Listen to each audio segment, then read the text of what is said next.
Goblok ya, goblok.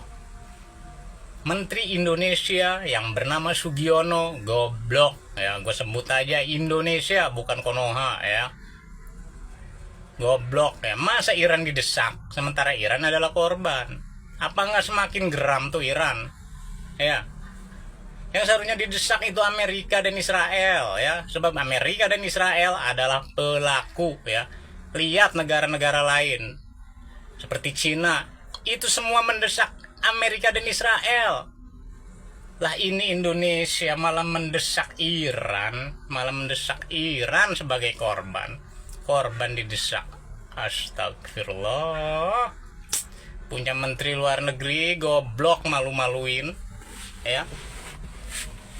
Jadi inilah bahayanya, inilah gobloknya ya. Ketika ada masalah serius, orang goblok ikut-ikutan ngomong ya.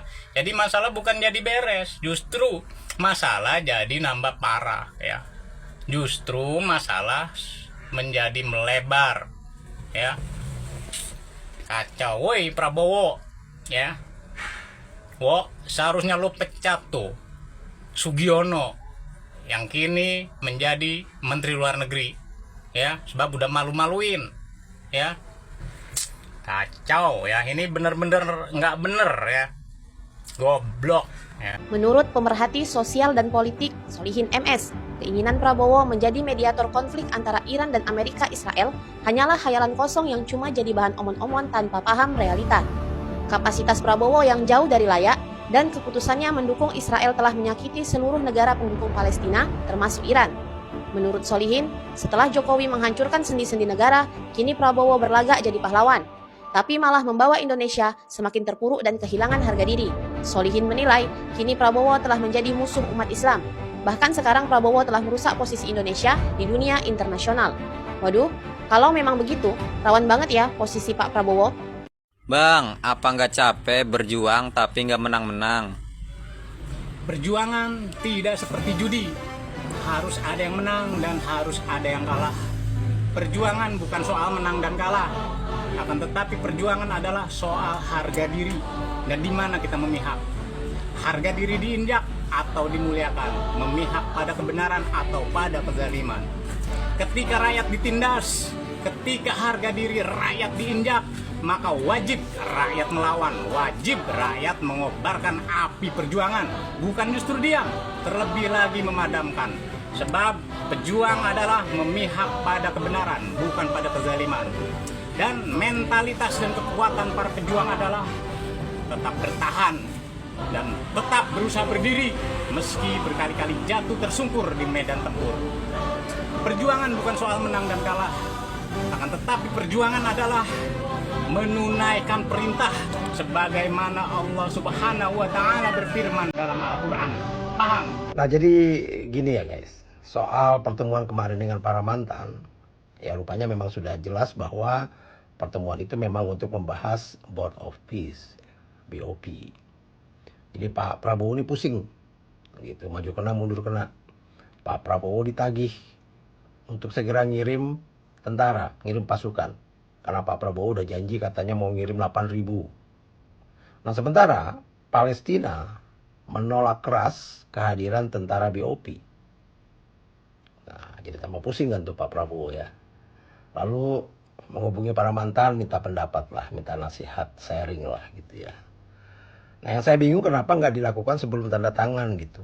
Sebelum tanda tangan BOP kenapa nggak minta pendapat para mantan ini, minta jajak pendapat rakyat gitu ya. Ya tahu-tahu minta tanda tangan sendiri aja. Heboh sendiri, repot sendiri, tahu-tahu bayar sendiri gitu ya. Udah bayar 17 triliun dan mintain pasukan ya. Dan Palestina menolak itu. Nah, hasil dari pertemuan ini dengan para mantan ini, nah ternyata para mantan mengusulkan Indonesia segera keluar dari BOP sesegera mungkin. Nah, ini kalau udah keluar, artinya uang 17 triliun hanyut gitu, hangus gitu. Sia-sia aja gitu, sumbangan gitu. Sementara bencana Aceh, Sumatera aja nggak kelar-kelar. Ya. Dan ternyata pertemuan dengan para mantan ini bikin Pak Prabowo tambah pusing. Mau bilang Iran itu Syiah, mau bilang Iran itu Wahabi, terserah kalian ya. Yang jelas kami rakyat Indonesia dari Sabang sampai Merauke, dari Miangas hingga Pulau Rote tetap mendukung perjuangan Iran dalam melawan dan membalas kebiadaban Israel dan Mama Rica-Rica ya. Kami tetap mendukung Iran ya, meski Iran itu menganut Syiah ataupun apalah, terserah ya, bukan soal itu ya. Jadi kami tetap mendukung Iran hingga sampai Israel hilang dari peta bumi ya, hingga sampai Mama Rica-Rica hilang dari peta bumi ya.